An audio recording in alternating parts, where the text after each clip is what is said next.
Long-term consequences. The victory at Ascalon marked the end of the First Crusade, but it was far from the end of the crusading movement.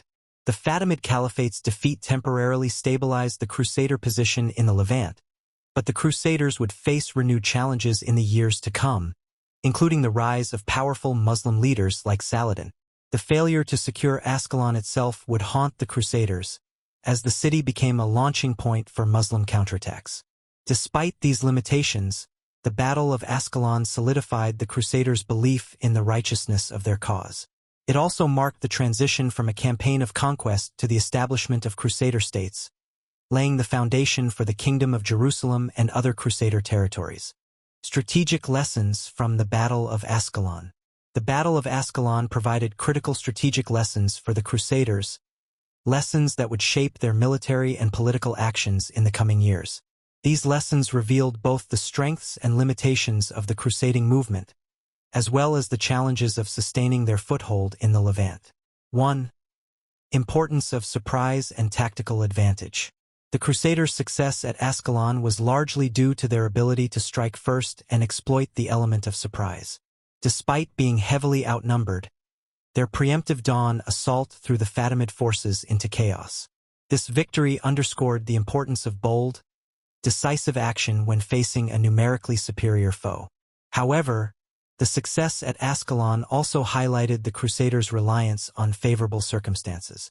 Surprise attacks and the cohesion of disciplined nightly charges were effective, but they could not always compensate for a lack of numbers or resources. The Crusaders would later face challenges in sustaining such victories when their enemies adapted to their tactics. 2. The role of leadership. Leadership was a key factor in the Crusaders' victory at Ascalon. Godfrey of Bouillon and his lieutenants displayed decisiveness, coordination, and the ability to inspire their troops, particularly in the face of an imposing enemy force. This leadership was bolstered by the Crusaders' shared sense of divine mission, which reinforced their unity on the battlefield. At the same time, the tensions among Crusader leaders, especially regarding the division of spoils and strategic priorities, exposed cracks in their unity. These internal disputes would become more pronounced in subsequent years, as leaders like Raymond of Toulouse and Bohemond of Taranto pursued their own interests.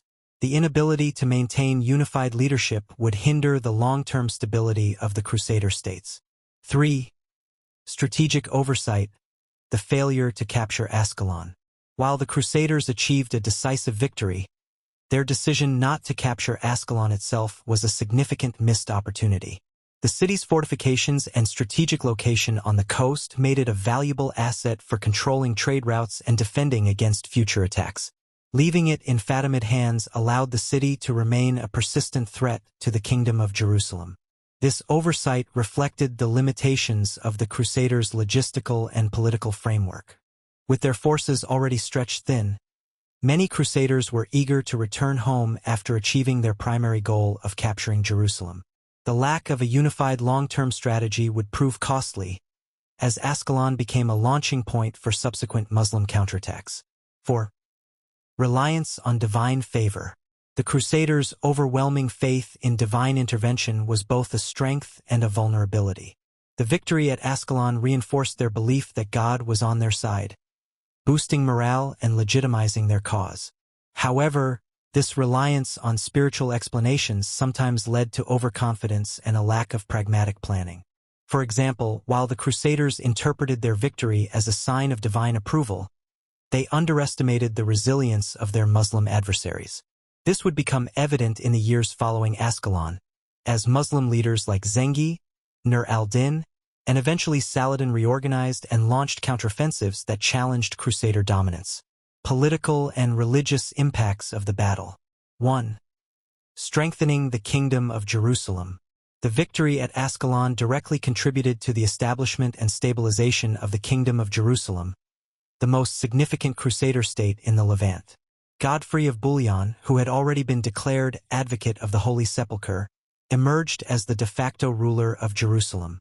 The battle secured his position and allowed him to focus on consolidating control over the surrounding territories. However, the kingdom faced significant challenges, including a lack of manpower, resources, and internal cohesion. While Ascalon delayed immediate threats, the Crusaders would need to rely on constant reinforcements from Europe to maintain their position. 2. Boosting European support for the crusading movement. The news of the Crusaders' victory at Ascalon, coupled with the earlier capture of Jerusalem, spread rapidly throughout Europe. These triumphs were framed as evidence of divine favor and the righteousness of the crusading cause.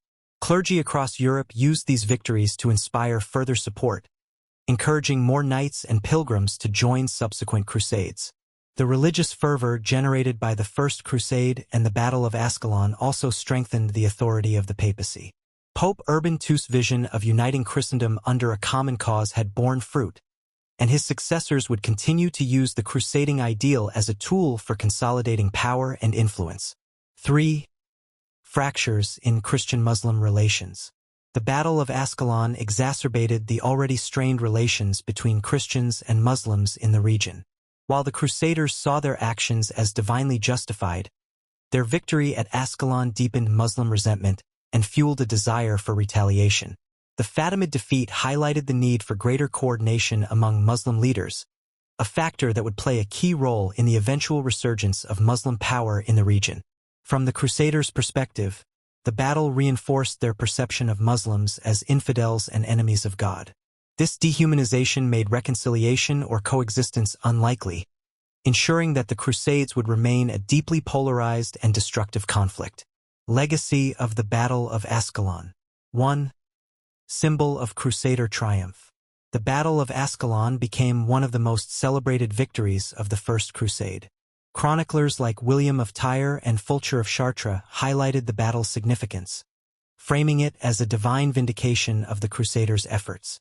This narrative became a cornerstone of Crusader propaganda, inspiring future generations to take up the cross. 2. Prelude to future conflicts. While Ascalon marked the end of the First Crusade, it was far from the end of hostilities in the Holy Land.